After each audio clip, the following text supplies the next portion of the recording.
যে স্থানে প্রভুর নাম গুণকীর্তন করা হয় না, সেই স্থান শ্মশান তুল্য। মানুষ বর্তমানে এত ব্যস্ত যে মনোবাসনা থাকলেও ভজনা করার সময় নেই তার কাছে।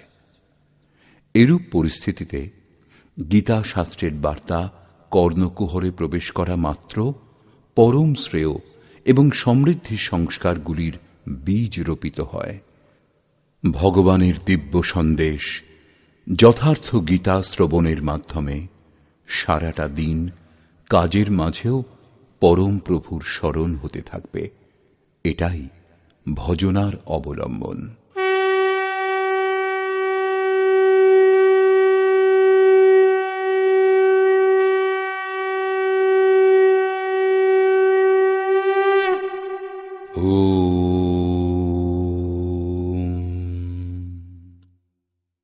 শ্রী পরমাত্মনে নমঃ। যথার্থ গীতা। শ্রীমদ্ ভগবত গীতা অথ অষ্টম অধ্যায়।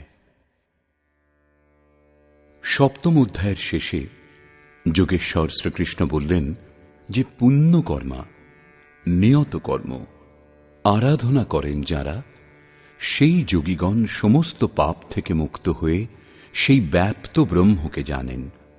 অর্থাৎ কর্ম এমন যা এই বিশাল ব্রহ্মকে জানবার সুযোগ এনে দেয়।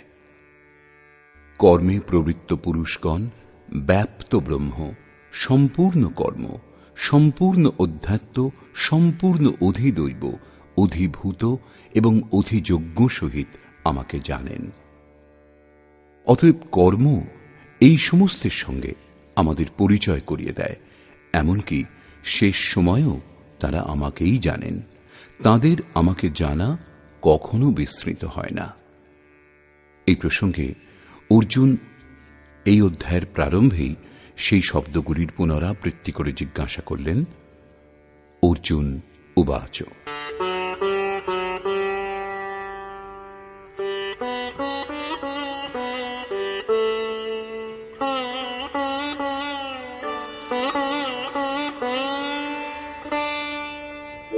কিম তদ্ব্রহ্ম কিমধ্যাত্মম কিম কর্ম পুরুষোত্তম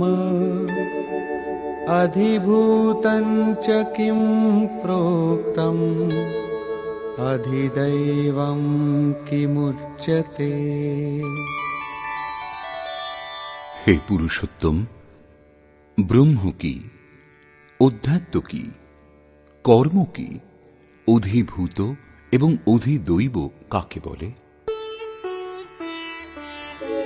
অধিয়জ্ঞঃ কথম কোত্র দেহেস্মিন মধুসূদন প্রয়াণকালে চ কথম জ্ঞেয়োऽসি নিয়তাত্মভিঃ। হে মধুসূদন, এই দেহে অধিযজ্ঞ কে এবং কি রূপে অবস্থিত? প্রমাণিত হল যে অধিযজ্ঞ অর্থাৎ যজ্ঞের অধিষ্ঠাতা এইরূপ কোন পুরুষ, যিনি মনুষ্য দেহধারী। সমাহিত চিত্ত পুরুষগণ মৃত্যু সময় কিভাবে আপনাকে জানতে পারেন? এই 7টি জিজ্ঞাসার ক্রমানুসারে সমাধান করবার জন্য যোগেশ্বর শ্রীকৃষ্ণ বলছেন। শ্রী ভগবান উবাচ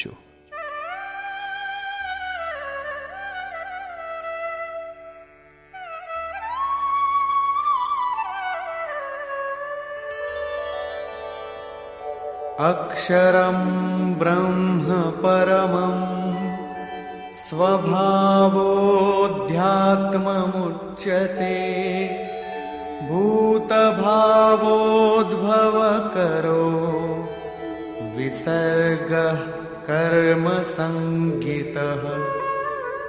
অক্ষরং ব্রহ্ম পরমং, যিনি অক্ষয়, যার ক্ষয় হয় না, তাকেই পরব্রহ্ম বলে।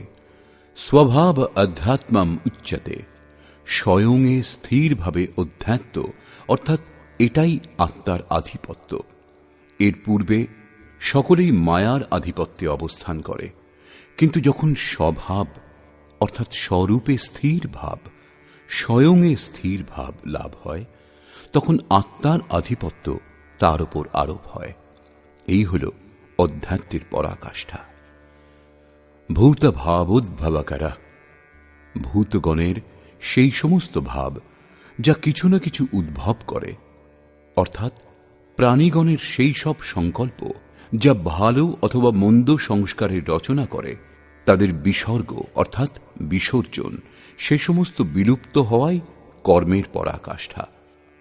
এই হল সম্পূর্ণ কর্ম, যার জন্য যোগেশ্বর বলেছিলেন তিনি সম্পূর্ণ কর্মের জ্ঞাতা। কর্ম তখনই সম্পূর্ণ হয়, এরপরে এর প্রয়োজন হয় না। নিয়ত কর্ম, এই অবস্থাতে ভূতগণের সেই ভাবগুলি যেগুলি কিছু না কিছু রচনা করতেই থাকে, ভালো অথবা মন্দ সংস্কার তৈরি করে, সে সমস্ত যখন সর্বথা শান্ত হয়, কর্ম তখন সম্পূর্ণ হয়, এরপরে আর কর্মের প্রয়োজন হয় না। অতএব কর্ম তাই যা ভূতগণের সমস্ত সংকল্পকে, যাদের দ্বারা কিছু না কিছু সংস্কারের সৃষ্টি হয়, শান্ত করে দেয়। কর্মের অর্থ আরাধনা, চিন্তন, যা যজ্ঞে প্রতিষ্ঠিত। अधिभूतं क्षरो भावः पुरुषश्चाधिदैवतम् अधियज्ञोऽहमेवात्र देहे देहभृतां वर। যতক্ষণ অক্ষয় ভাব প্রাপ্ত না হয়, ততক্ষণ বিনাশশীল সম্পূর্ণ ক্ষরভাব অধিভূত, অর্থাৎ ভূতগণের অধিষ্ঠান। সম্পূর্ণ ক্ষরভাবই হল ভূতগণের উৎপত্তির কারণ।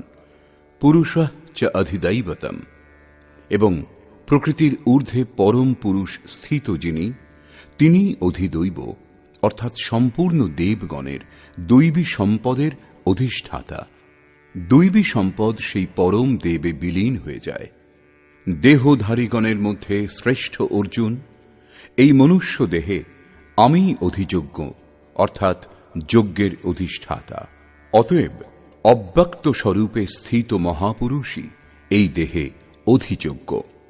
শ্রীকৃষ্ণ যোগী ছিলেন, যিনি সম্পূর্ণ যজ্ঞের ভোক্তা। অবশেষে যজ্ঞ তাতে সমাহিত হয়, সেই পরম স্বরূপ লাভ হয়। এইরূপে অর্জুনের 6টি প্রশ্নের সমাধান করেছেন। এখন শেষ জিজ্ঞাসা, শেষ সময়ে কিভাবে আপনাকে জানতে পারা যায় যে তারপরে আর কখনো বিস্মৃত হন না?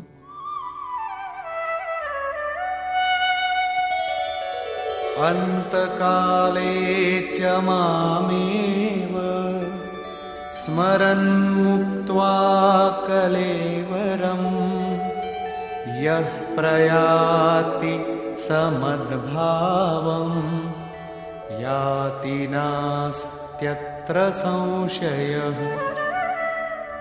যোগেশ্বর শ্রীকৃষ্ণ বলছেন যে যিনি মৃত্যুকালে অর্থাৎ নিরুদ্ধ মনের বিলীন হওয়ার সময় আমাকে স্মরণ করতে করতে দেহের সম্বন্ধ ত্যাগ করে পৃথক হয়ে যান, তিনি মদ্ভাবং, সাক্ষাৎ আমার স্বরূপ লাভ করেন, তাতে কোনো সন্দেহ নেই। দেহের বিনাশ শুদ্ধ অন্তকাল নয়। মৃত্যুর পরেও দেহের ক্রম থেকে মুক্তি পাওয়া যায় না। প্রারব্ধ ভোগ হয়ে গেলেই মন নিরুদ্ধ হয়ে যায়, এবং যখন নিরুদ্ধ মনেরও বিলয় হয়, তখনই শেষ সময়, যার পরে দেহ ধারণ করতে হয় না। এটা ক্রিয়াত্মক, কেবল শুনে বার্তালাপে বোঝা সম্ভব নয়। যতক্ষণ বস্ত্রের মতো দেহের পরিবর্তন হচ্ছে, ততক্ষণ দেহের অন্ত কোথায় হল? নিরুদ্ধ মন। এবং যখন নিরুদ্ধ মনেরও বিলয় হয়, তখন দেহ থাকতেই দেহের সম্বন্ধগুলি বিচ্ছিন্ন হয়ে যায়। যদি মৃত্যুর পরেই এই অবস্থা লাভ হয়, তাহলে শ্রীকৃষ্ণ পূর্ণ হতেন না। তিনি বলেছেন যে বহু জন্মের অভ্যাসের পর প্রাপ্তিযুক্ত জ্ঞানী সাক্ষাৎ আমার স্বরূপ হন। আমি তাঁতে এবং তিনি আমাতে স্থিত হন, তাঁতে ও আমাতে লেশমাত্রও পার্থক্য থাকে না। এটাই জীবিত থাকাকালীন প্রাপ্তি। যখন আর দেহ ধারণ করতে হয় না, তখন সেটাই দেহের শেষ কাল। এটা বাস্তবিক শরীর অন্তের চিত্রণ, যার পরে আর জন্ম হয় না। অন্য শরীর অন্ত মৃত্যু, যা লোক প্রচলিত, কিন্তু এই শরীর অন্তের পর আবার জন্ম হয়। यं यं वापि स्मरन् भावं त्यजत्यन्ते कलेवरं तं तमेवैति कौन्तेय सदा तद्भावभावितः। কৌন্তেয়, মৃত্যুকালে মানুষ যে যে ভাব চিন্তা করতে করতে দেহত্যাগ করে, সেই সেই ভাবকেই প্রাপ্ত হয়। তাহলে তো খুব সোজা আদান প্রদান। আজীবন আনন্দ করে মৃত্যুর সময় ভগবানের স্মরণ করে নিলেই হয়। কিন্তু শ্রীকৃষ্ণের অনুসারে এরূপ হয় না। সদা তদ্ভাব ভাবিতঃ, সেই ভাবেরই চিন্তন করতে সমর্থ হন যে ভাবের চিন্তন আজীবন করেছেন। আজীবন যা চিন্তা করে এসেছেন সেটাই মনের মধ্যে প্রতিফলিত হয়, এর অন্যথা হয় না। অতএব তস্মাৎ সর্বেষু কালেষু মামনুস্মর যুধ্যা চ ময়্যর্পিতমনো বুদ্ধিঃ মামেবৈষ্যস্য সংশয়ম। সেই জন্য অর্জুন, তুমি সর্বদা আমাকে স্মরণ করো এবং যুদ্ধ করো। আমাতে মন ও বুদ্ধি সমর্পণ করলে তুমি নিঃসন্দেহে আমাকেই লাভ করবে। নিরন্তর চিন্তন এবং যুদ্ধ একসঙ্গে কিরূপে সম্ভব? নিরন্তর চিন্তন এবং যুদ্ধের স্বরূপ কি তাহলে এরূপ যে জয় কনহাইয়া লাল কি, জয় ভগবান কি, এই বলে বলে স্বরসন্ধান করতে থাকবেন? কিন্তু স্মরণের স্বরূপ এর পরের শ্লোকে স্পষ্ট করে যোগেশ্বর বলছেন,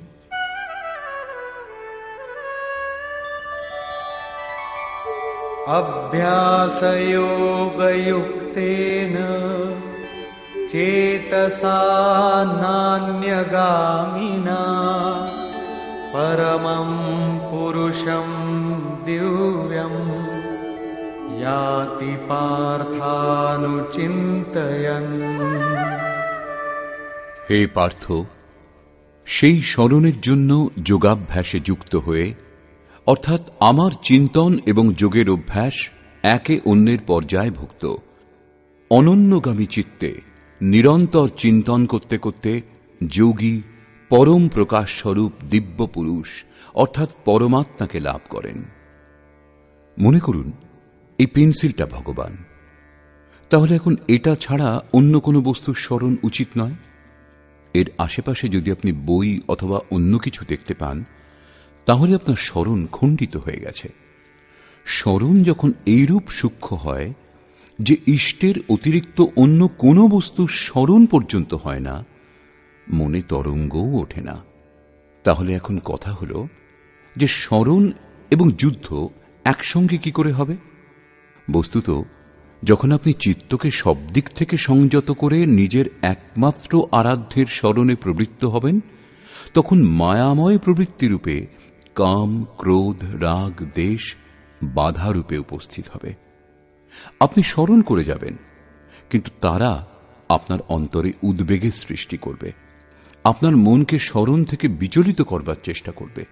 এই বাহ্য প্রবৃত্তিগুলির পারে যাওয়াই যুদ্ধ। নিরন্তর চিন্তনের সঙ্গেই যুদ্ধ সম্ভব, অর্থাৎ নিরন্তর চিন্তনে প্রবৃত্ত থাকবার চেষ্টা করে যাওয়াই যুদ্ধ। গীতাশাস্ত্রের একটা শ্লোকও বাহ্য জগতের হত্যাকাণ্ডের সমর্থন করে না। চিন্তন কার করা হবে? এই প্রসঙ্গে বলছেন, কবিম পুরাণমনুশাসিতারম অণোরণীয়াও সমনুস্মরেত্যঃ सर्वस्य धातारमचिन्त्य रूपम् आदित्यवर्णं तमस परस्तात्। সেই যুদ্ধের সঙ্গে ওই পুরুষ সর্বজ্ঞ, অনাদি, সকলের নিয়ন্তা, সূক্ষ্ম থেকেও সূক্ষ্ম, সকলের ধারণ পোষণ করেন যিনি, অথচ অচিন্ত স্বরূপ। যতক্ষণ চিত্ত এবং চিত্তের তরঙ্গ বিদ্যমান, ততক্ষণ তাকে দর্শন করা সম্ভব নয়। যখন নিরুদ্ধ চিত্তের বিলীন হয়, তখনই তাকে জানা সম্ভব হয়। নিত্য প্রকাশ স্বরূপ এবং অবিদ্যার অতীত সেই পরমাত্মার স্মরণ করেন। পূর্বে বলেছেন আমার চিন্তন করেন, এখানে বলছেন পরমাত্মার। অতএব সেই পরমাত্মার চিন্তনের, ধ্যানের মাধ্যম তত্ত্বস্থিত মহাপুরুষ।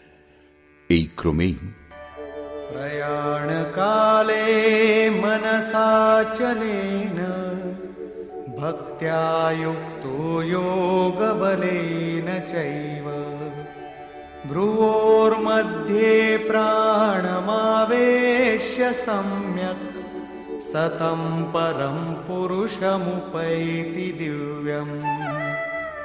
যিনি নিরন্তর সেই পরমাত্মার স্মরণ করেন, সেই ভক্তিযুক্ত পুরুষ প্রয়াণকালে, মনের বিলয়কালে, যোগবলে অর্থাৎ নিয়ত কর্মের আচরণ করে, ভ্রুযুগলের মধ্যে প্রাণ উত্তম রূপে স্থাপন করে, প্রাণ অপানকে সম করে অন্তরে উদ্বেগের সৃষ্টি হবে না, বাহ্য সংকল্পও গ্রহণ করা হবে না।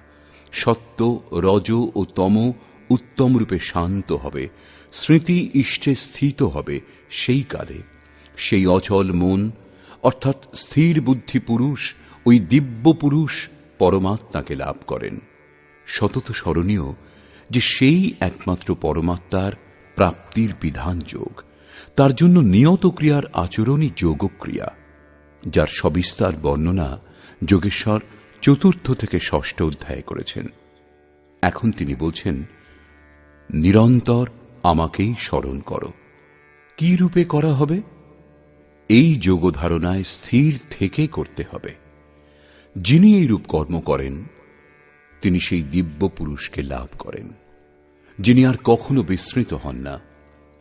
এখানে এই জিজ্ঞাসার সমাধান হল, প্রয়াণকালে আপনাকে কি রূপে জানা সম্ভব? প্রাপ্তযোগ্য পদের স্মরণ করে দেখুন, যার উল্লেখ গীতাশাস্ত্রে বিভিন্ন স্থানে করা হয়েছে।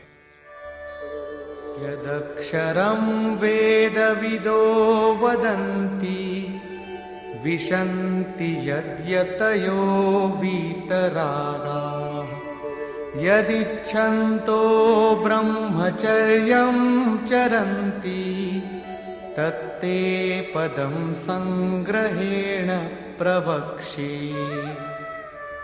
वेदविद অর্থাৎ অবিদিত তত্ত্বকে যারা প্রত্যক্ষভাবে জানেন এবং যে পরম পদকে অক্ষরম অক্ষয় বলেন, বিতরাগ মহাত্মা যাতে প্রবেশের জন্য যত্নশীল এবং পরম পদ লাভ করবার জন্য ব্রহ্মচর্যের পালন করেন। এখানে ব্রহ্মচর্যের অর্থ কেবলমাত্র জননেন্দ্রিয়ের সংযম নয়, পরন্তু ব্রহ্ম আচরতি স ব্রহ্মচারী, বাহ্য স্পর্শ মন থেকে ত্যাগ করে নিরন্তর ব্রহ্মের চিন্তন স্মরণই ব্রহ্মচর্য। এরূপ আচরণে ব্রহ্মের দর্শন, তাতে স্থিতি এবং শান্তি লাভ হয়। এই আচরণ দ্বারা ইন্দ্রিয় সংযমই নয়, পরন্তু সকল ইন্দ্রিয় সংযম স্বাভাবিকভাবে হয়ে যায়। যিনি এইরূপ ব্রহ্মের আচরণ করেন, যা হৃদয়ে সংগ্রহের যোগ্য, ধারণের যোগ্য, সেই পরম পদের সম্বন্ধে আমি তোমাকে বলবো। সেই পদ কি, কিরূপে লাভ হয়? এই প্রসঙ্গে যোগেশ্বর শ্রীকৃষ্ণ বলছেন, सर्वद्वाराणि संयम्य मनोहृदि निरुध्य च मूर्ध्याधायात्मनः प्राणम् आस्थितो योगधारणा। সমস্ত ইন্দ্রিয় দ্বার সংযত করে অর্থাৎ বাসনা থেকে পৃথক অবস্থান করে মন হৃদয়ে স্থিত করে, কারণ ধ্যান হৃদয়েই করা হয়, বাইরে নয়, পূজা বাইরে হয় না। প্রাণ অর্থাৎ অন্তঃকরণের ব্যাপারকে মস্তিষ্কে নিরুদ্ধ করে যোগ ধারণাতে স্থিত হয়ে যোগ ধারণ করতে হবে, অন্য উপায় নেই। এই রূপ স্থিত হয়ে ওমিত্যেকাক্ষরম ব্রহ্ম व्याहरन् मामनुस्मरन् यः प्रयाति त्यजन् देहं स याति परमां गतिम्।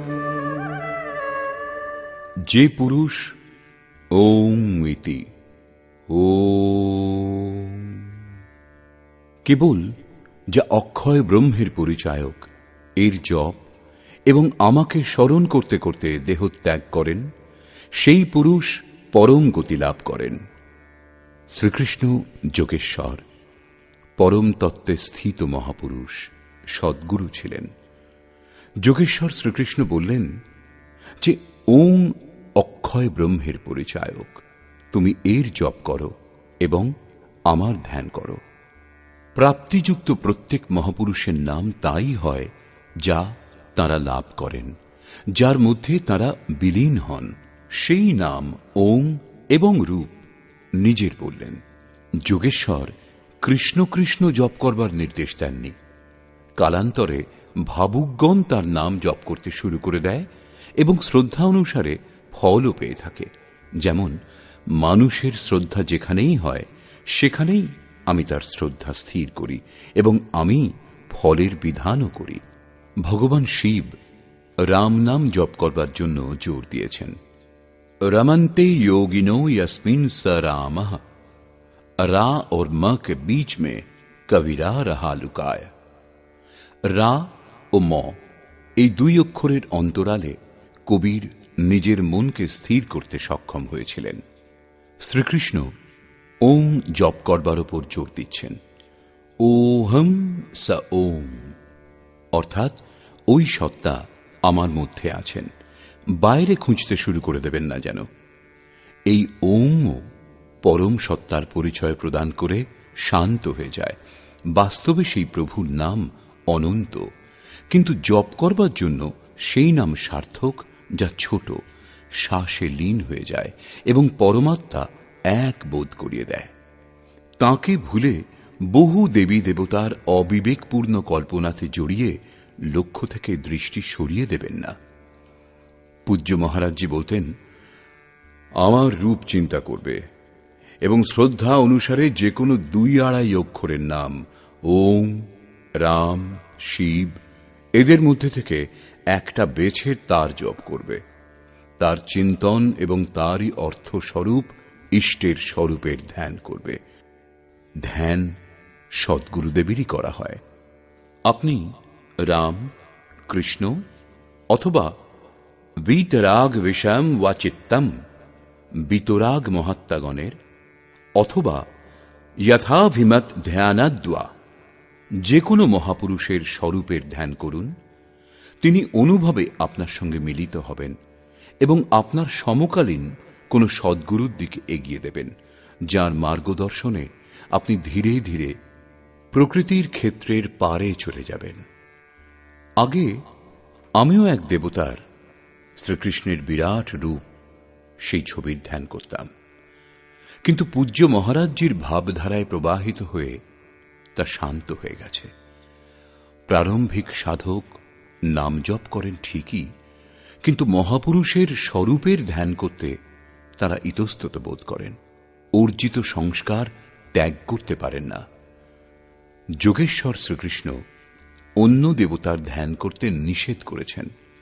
অতএব পূর্ণ সমর্পণের সঙ্গে কোন জ্ঞানী মহাপুরুষের শরণাগত হলেই পুণ্য পুরুষার্থ সবল হবে এবং কুতর্কগুলি শান্ত হবে, যার ফলে যথার্থ ক্রিয়াতে প্রবেশ লাভ হবে।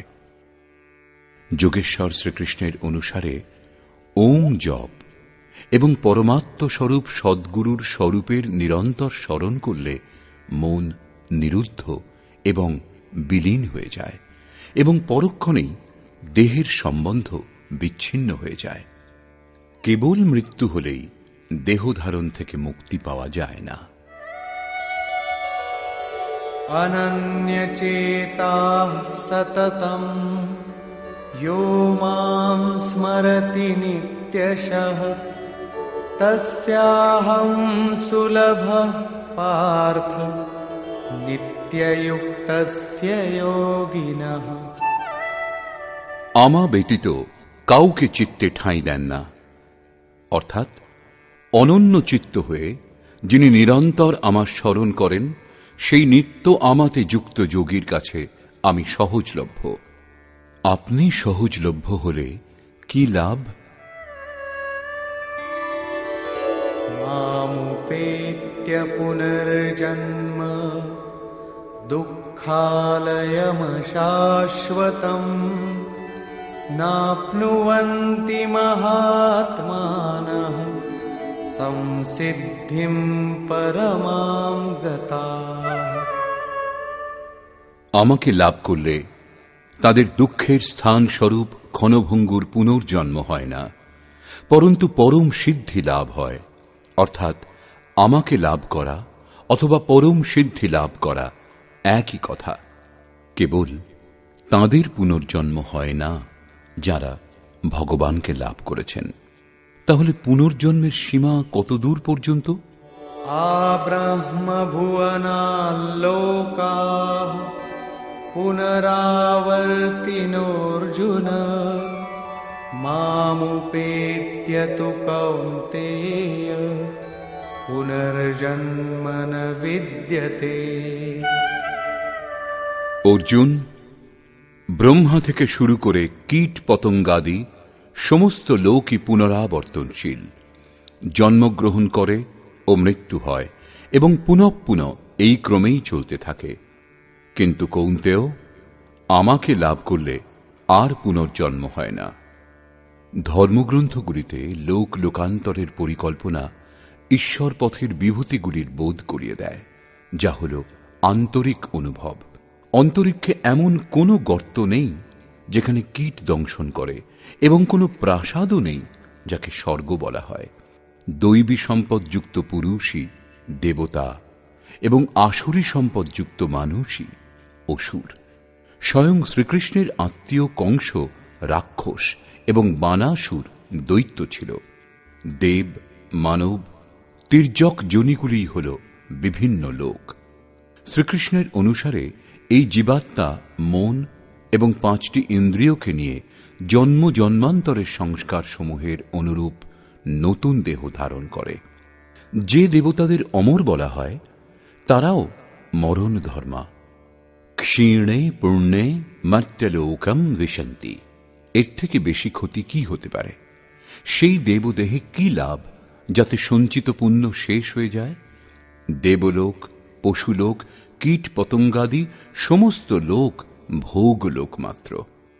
কেবল মানুষই কর্মের রচয়িতা, যার দ্বারা সে পরম ধাম পর্যন্ত লাভ করতে সমর্থ হয়, যেখান থেকে পুনরাবর্তন হয় না। যথার্থ কর্মের আচরণ করে মানুষ দেবতা হোক অথবা ব্রহ্মার স্থিতি লাভ করুক, কিন্তু পুনর্জন্মের হাত থেকে ততক্ষণ রেহাই পায় না যতক্ষণ মন নিরুদ্ধ না হয় এবং বিলীন হয়ে পরমাত্মার সাক্ষাৎকার করে ওই পরম ভাবে স্থিত না হয়। উদাহরণার্থ উপনিষদও এই সত্যের উদ্ঘাটন করে। यदा सर्वे प्रमुच्यन्ते कामा यस्य हृदि स्थितः अथ मर्तो अमृतो भवत्यत्र ब्रह्म समश्नुते। হৃদয়ে স্থিত সমস্ত কামনা যখন সমূলে নষ্ট হয়ে যায়, তখন মরণ ধর্মা ব্যক্তি অমর হয়ে যায় এবং এখানে এই সংসারেই, এই মনুষ্য দেহেই উত্তম রূপে পরমাত্মার সাক্ষাৎ অনুভব করে থাকেন। প্রশ্ন ওঠে যে তাহলে কি ব্রহ্মাও মরণ ধর্মা? 3য় অধ্যায়ে যোগেশ্বর শ্রীকৃষ্ণ প্রজাপতি ব্রহ্মার প্রসঙ্গে বলেছিলেন যে প্রাপ্তির পরে বুদ্ধি যন্ত্রমাত্র হয়, তার মাধ্যমে পরমাত্মা ব্যক্ত হন।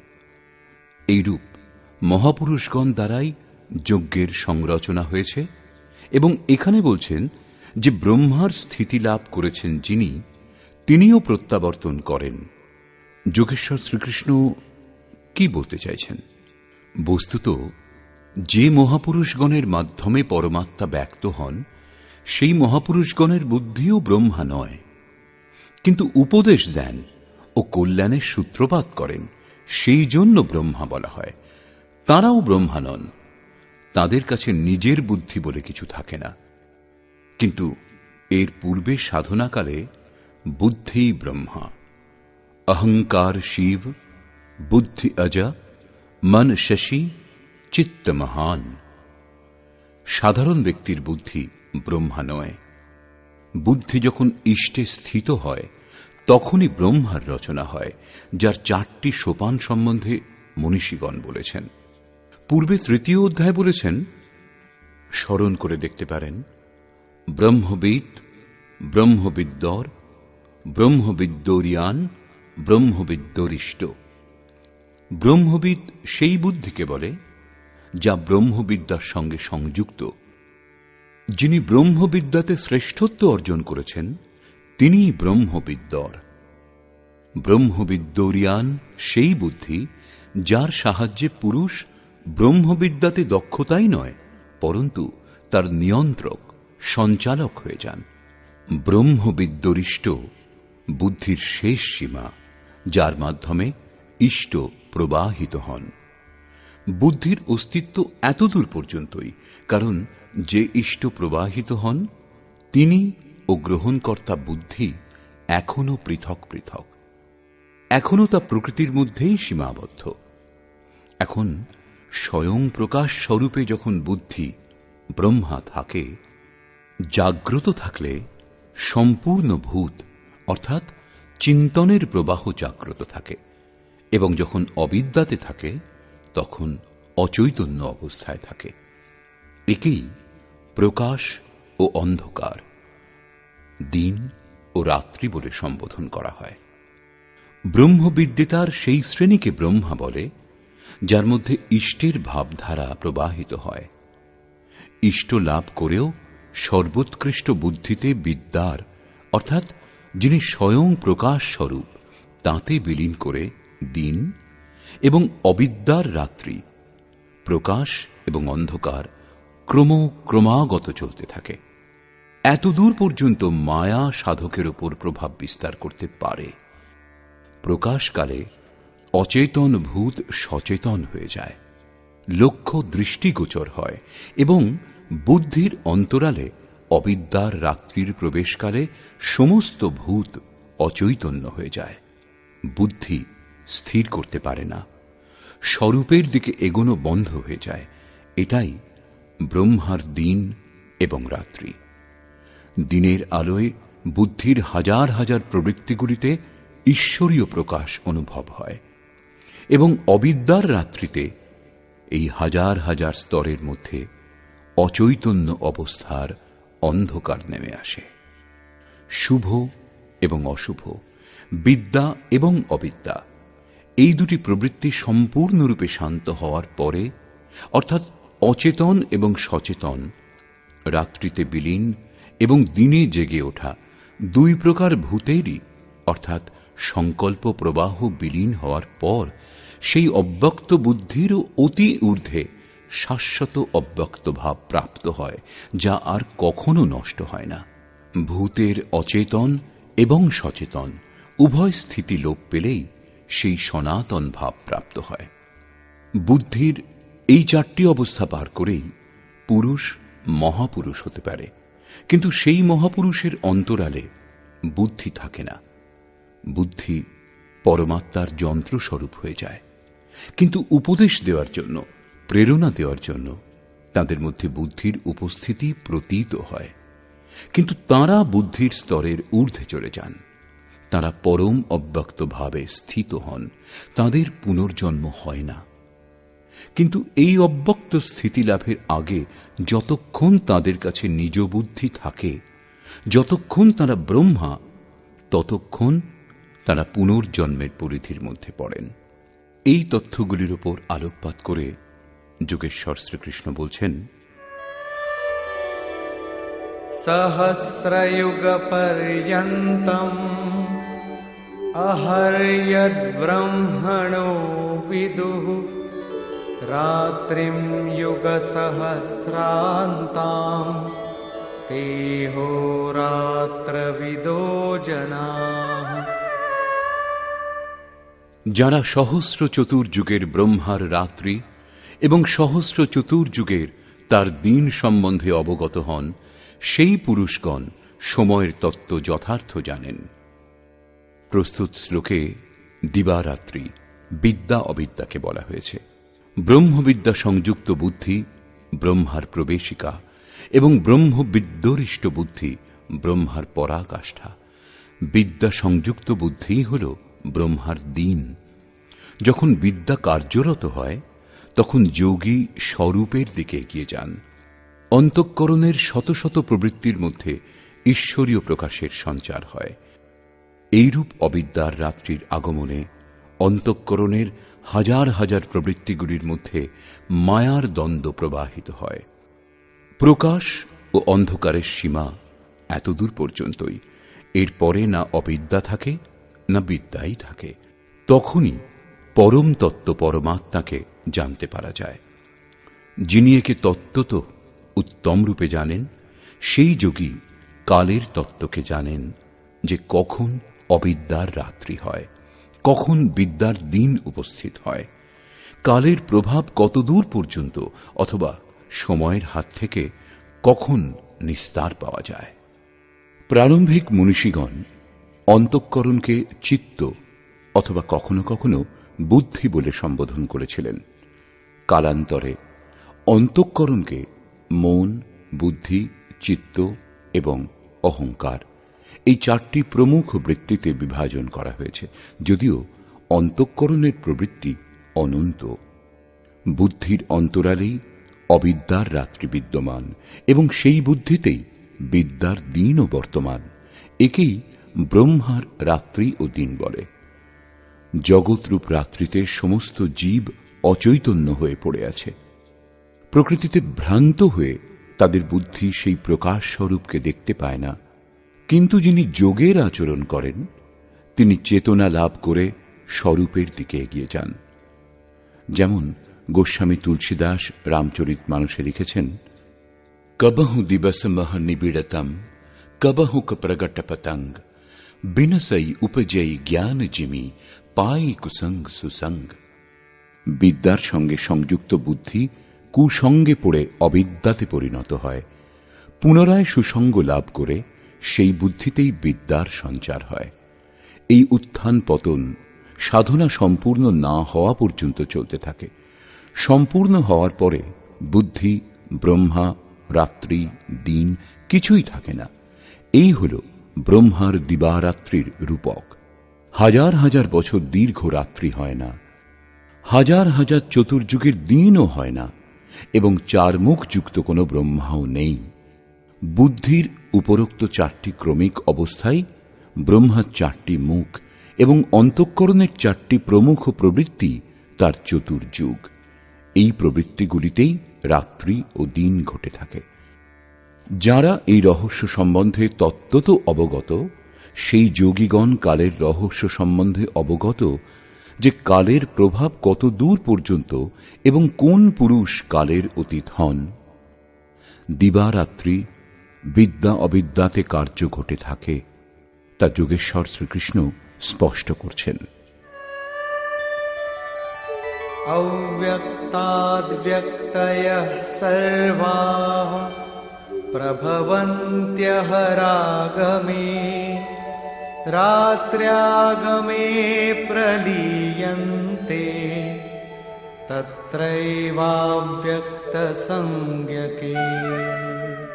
ব্রহ্মার দিনের প্রবেশকালে অর্থাৎ বিদ্যা দৈবী সম্পদের প্রবেশকালে সমস্ত প্রাণী অব্যক্ত বুদ্ধিতে চেতনা লাভ করে এবং রাত্রির প্রবেশকালে সেই অব্যক্ত অদৃশ্য বুদ্ধিতে জাগ্রত সূক্ষ্ম তত্ত্ব অচেতন হয়ে যায়। ওই সমস্ত প্রাণী অবিদ্যার রাত্রিতে স্বরূপ স্পষ্ট প্রত্যক্ষ করতে পারে না, কিন্তু তাদের অস্তিত্ব বজায় থাকে। জাগ্রত হওয়া এবং অচেতন হওয়ার মাধ্যম এই বুদ্ধি, যা সকলের মধ্যে অব্যক্ত রূপে বিদ্যমান, দৃষ্টিগোচর হয় না।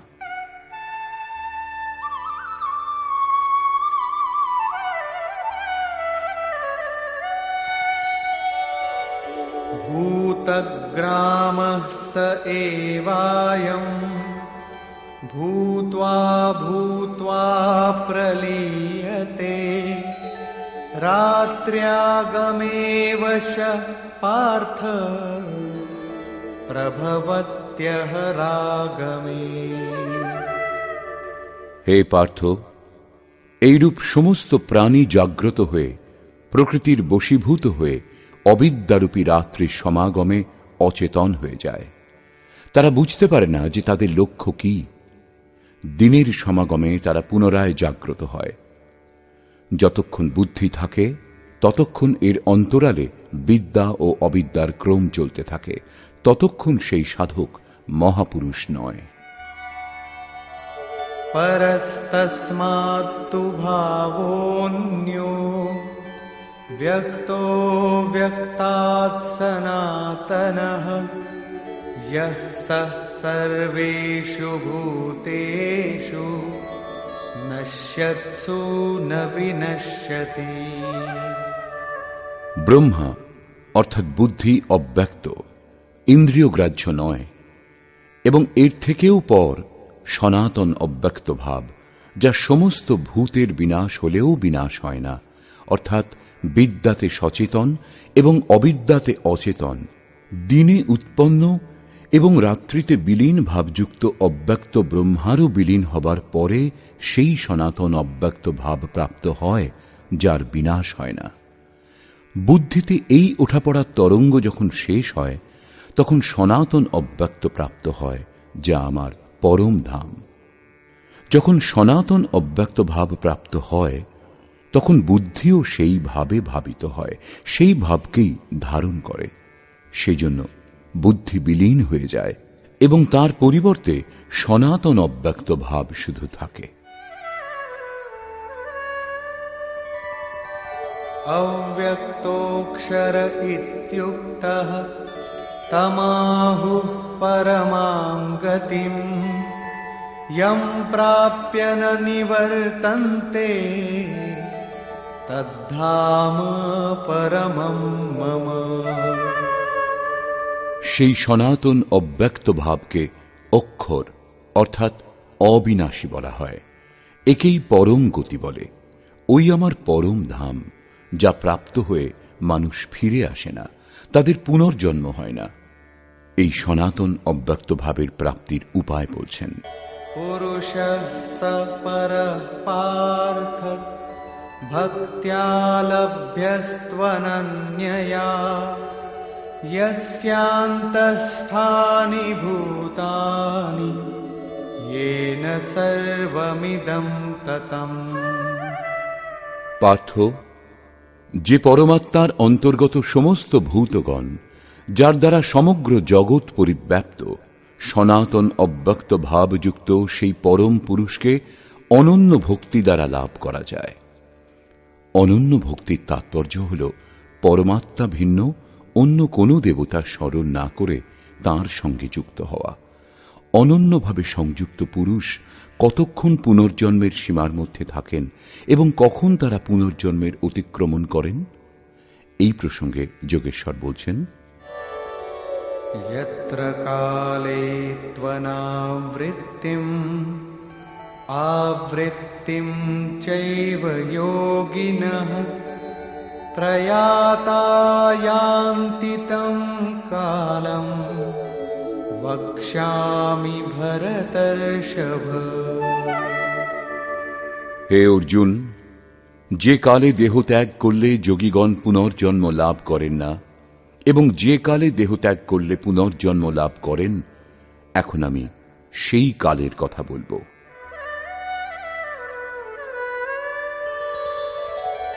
अग्निर्ज्योतिरः शुक्लः षण्मासा उत्तरायणम् तत्र प्रयाता गच्छन्ति ब्रह्म ब्रह्मविदो जनाः। দেহের সম্বন্ধ ত্যাগ করবার সময় যার সমক্ষে জ্যোতির্ময় অগ্নি প্রজ্বলিত, দিনের প্রকাশ বিদ্যমান, সূর্য উজ্জ্বলভাবে আকাশে বিরাজমান, শুক্লপক্ষের চন্দ্র ক্রমবর্ধিত, উত্তরায়ণের নিরভ্র এবং সুন্দর আকাশ থাকে যখন, সেই কালে প্রয়াণ করলে ব্রহ্মবেত্তা যোগীগণ ব্রহ্মকে লাভ করেন। অগ্নি ব্রহ্মতেজের প্রতীক, দিন হল বিদ্যার প্রকাশ, শুক্লপক্ষ নির্মলতার দ্যোতক। বিবেক, বৈরাগ্য, সম, দম, তেজ এবং প্রজ্ঞা, এই সমস্ত ষড়ৈশ্বর্যকেই ষণ্মাস বলে। ঊর্ধ্বরেতা স্থিতিই হল উত্তরায়ণ। প্রকৃতির পারে এই অবস্থায় যারা পৌঁছেছেন তারাই ওই ব্রহ্মবেত্তা যোগীগণ ব্রহ্মকে লাভ করেন। তাদের পুনর্জন্ম হয় না। কিন্তু অনন্য চিত্ত যোগীগণ যদি এই জ্যোতি স্বরূপ লাভ না করতে পারেন, যাদের সাধনা এখনো সম্পূর্ণ হয়নি, তাদের কোন গতি হয়? এই প্রসঙ্গে বলছেন,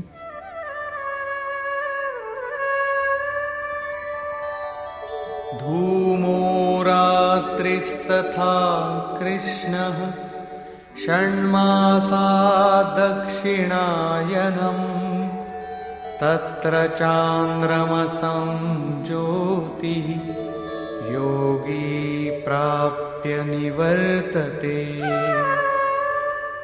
যার প্রয়াণকালে ধূম আচ্ছন্ন হয়, যোগাগ্নি অর্থাৎ অগ্নিযজ্ঞ প্রক্রিয়ায় উৎপন্ন অগ্নিস্বরূপ ধূম দ্বারা আচ্ছাদিত থাকে, অবিদ্যার রাত্রি অন্ধকারে থাকে, কৃষ্ণপক্ষের চন্দ্রমা ক্ষীণ হতে থাকে, কালিমার বাহুল্য থাকে, ষড়বিকার অর্থাৎ কাম, ক্রোধ, লোভ, মোহ, মদ ও মৎস্যযুক্ত দক্ষিণায়ন অর্থাৎ বহির্মুখী হয়, যে পরমাত্মা থেকে এখনো দূরে, সেই যোগীকে পুনরায় জন্ম নিতে হয়। তাহলে কি দেহের সঙ্গে সেই যোগীর সাধনা নষ্ট হয়ে যায়? এই প্রসঙ্গে যোগেশ্বর শ্রীকৃষ্ণ বলছেন, শুক্ল কৃষ্ণে গতি হেতে জগতঃ শাশ্বতে মতে একয়া यात्यनावृत्तिम् अन्यया वर्तते पुनः। শুক্ল এবং কৃষ্ণ এই দুই প্রকারের গতি জগতে শাশ্বত, অর্থাৎ সাধনের কখনো বিনাশ হয় না। এক অর্থাৎ শুক্ল অবস্থাতে প্রয়াণ করেন যিনি, তিনি পরম গতি প্রাপ্ত হন, এবং অন্য অবস্থাতে যার মধ্যে ক্ষীণ প্রকাশ এবং কালিমা বাকি থাকে, এইরূপ অবস্থাতে প্রয়াণ করেন যিনি, তাকে পুনরায় দেহ ধারণ করতে হয়। যতক্ষণ পূর্ণ প্রকাশ লাভ না হয় ততক্ষণ ভজন করবার প্রয়োজন হয়। প্রশ্নটি সম্পূর্ণ হল। এখন এর সাধনের উপর পুনরায় জোর দিলেন। নৈতে স্মৃতি পার্থ জানন যোগী মুহ্যতি কশ্চন তস্মাৎ সর্বেষু কালেষু যোগযুক্তো ভবার্জুন। হে পার্থ, এইরূপ উভয় মার্গ সম্বন্ধে অবগত হয়ে কোন যোগী মোহগ্রস্ত হন না। তিনি জানেন যে পূর্ণ প্রকাশ লাভ হলে ব্রহ্মকে লাভ করবেন, এবং ক্ষীণ প্রকাশ থাকলেও পুনর্জন্মে সাধনের নাশ হয় না। দুটি গতি শাশ্বত। অতএব অর্জুন, তুমি সর্বকালে যোগে যুক্ত হও, অর্থাৎ নিরন্তর সাধন করো। বেদেষু যজ্ঞেষু তপস্সু চৈব দানেষু যৎ পুণ্যফলম প্রদিষ্টম অত্যেতি তৎসর্বমিদং বিদিত্বা যোগী পরম স্থানমুপৈতি চাদ্যম।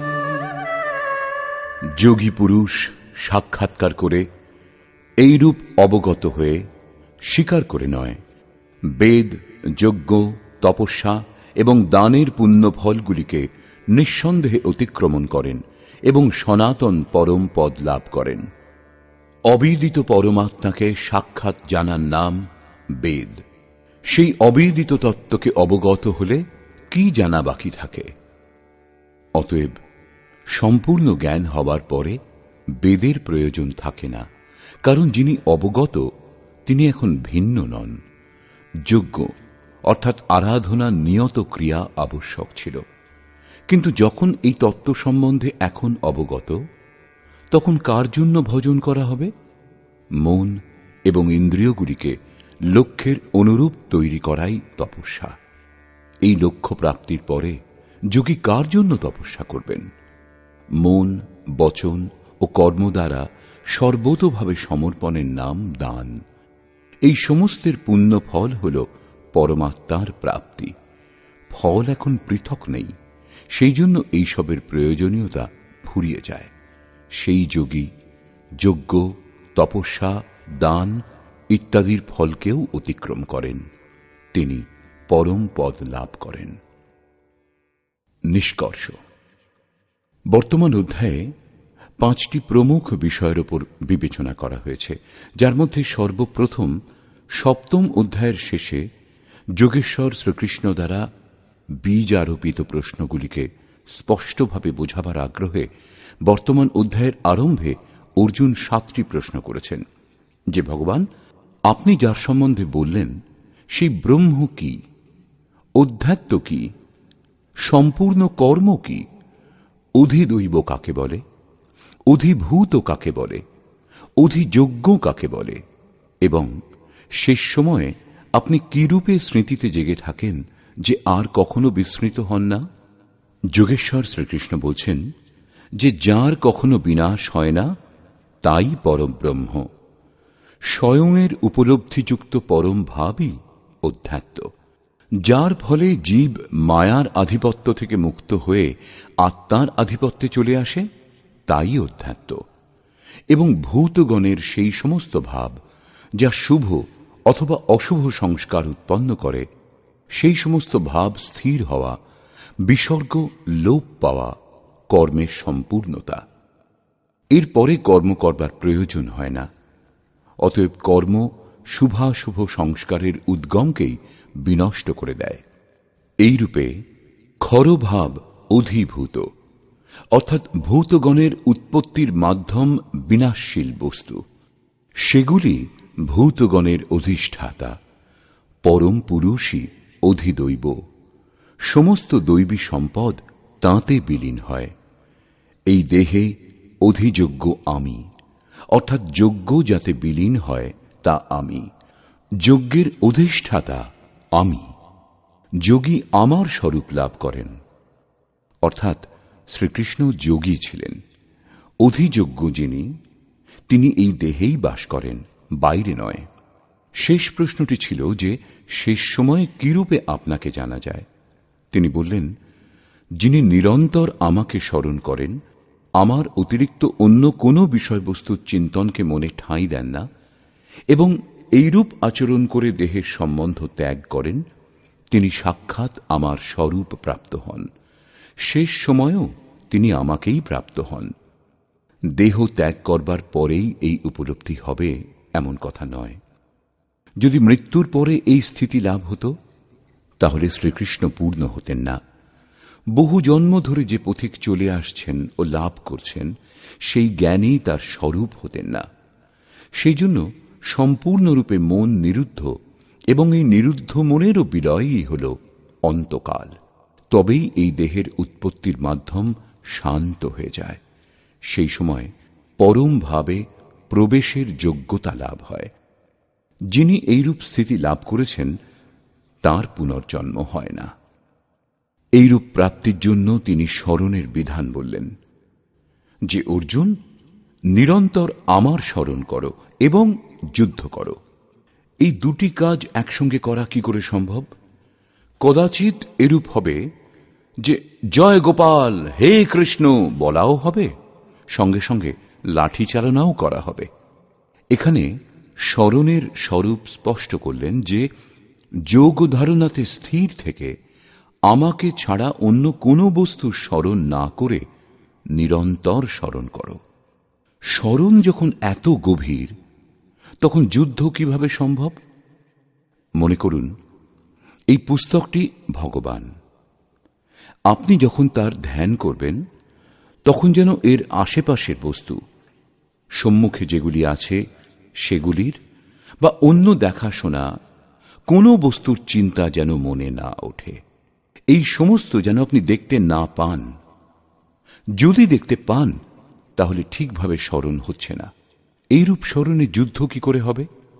বস্তুত যখন আপনি নিরন্তর স্মরণে প্রবৃত্ত হবেন, তখনই যুদ্ধের যথার্থ স্বরূপ প্রকট হবে। সেই সময় মায়াময় প্রবৃত্তি বাধারূপে উপস্থিত হবে। কাম, ক্রোধ, রাগ, দেশ এরা দুর্জয় শত্রু। এই শত্রুগুলি স্মরণে বাধা সৃষ্টি করে। এদের পার করে যাওয়াই যুদ্ধ। এই শত্রুদের নাশ করলেই যোগী পরম গতি লাভ করেন।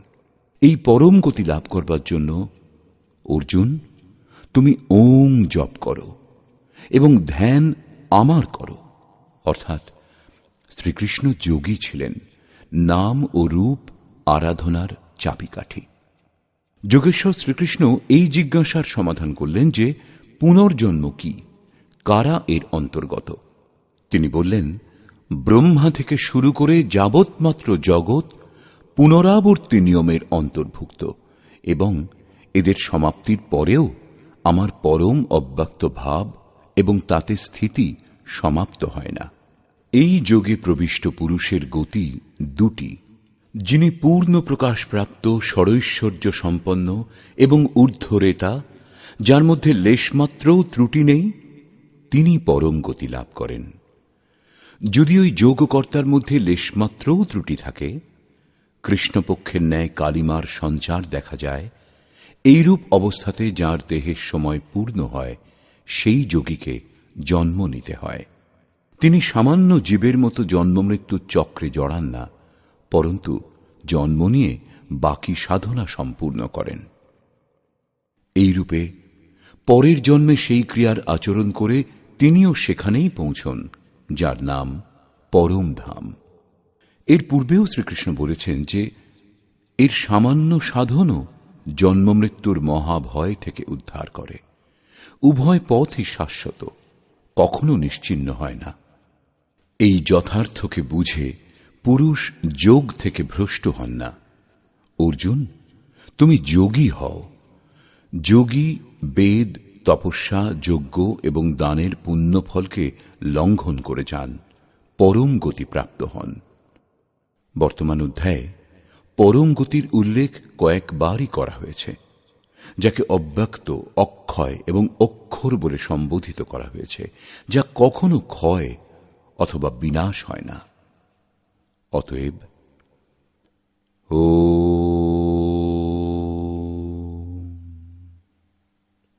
এই প্রকার শ্রীমদ্ ভগবদ্ গীতারূপী উপনিষদ এবং ব্রহ্মবিদ্যা তথা যোগশাস্ত্র বিষয়ক শ্রীকৃষ্ণ অর্জুনের সংবাদে অক্ষর ব্রহ্মযোগ নামক অষ্টম অধ্যায় পূর্ণ হল।